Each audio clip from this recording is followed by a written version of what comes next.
টাকা যারা কামাই করে 2 নম্বর পথে, তারাও তো সুখের জন্যই কামাই করে, না দুঃখের জন্য করে? হারাম টাকা যারা কামায় কিসের জন্য করে? সুখের আশা করে। কিন্তু বাস্তবতা কি জানেন? হারামখোর এই টাকা তাকে কখনো সুখ দেয় না। সুখ যদি কিছু পায়, তার ছেলে মেয়ে নাতিপুতি তারা বাপসাব নিয়ে রাস্তাঘাটে চলে, জানা না তাদের দাদা বড় ডাকাত, তাদের বাপ বড় চোর, বড় দুর্নীতিবাজ, বড় ঘুষখোর, বড় সুদখোর, হারামখোর।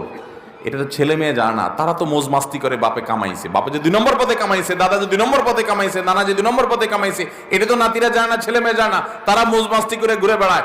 আর বুড়া নিজেরটা নিজে জানে, হায়রে এগুলো সব তো চোরাই টাকা, এগুলো সব তো 2 নম্বর টাকা। তার ভেতরে ত্রাস শুরু হয়ে যায়, অস্থিরতা। ওই যে মুরব্বীর কথা বলছি, উনি আমাকে বলছেন, হুজুর আমার কাছে তো ভালো লাগে না, আমি তো জানি এগুলো সব মানুষের রক্ত চোষা টাকা। এগুলো যখন মনে উঠে আমার ভিতর থেকে, ওনাকে আল্লাহ তওবার নসিব দিয়ে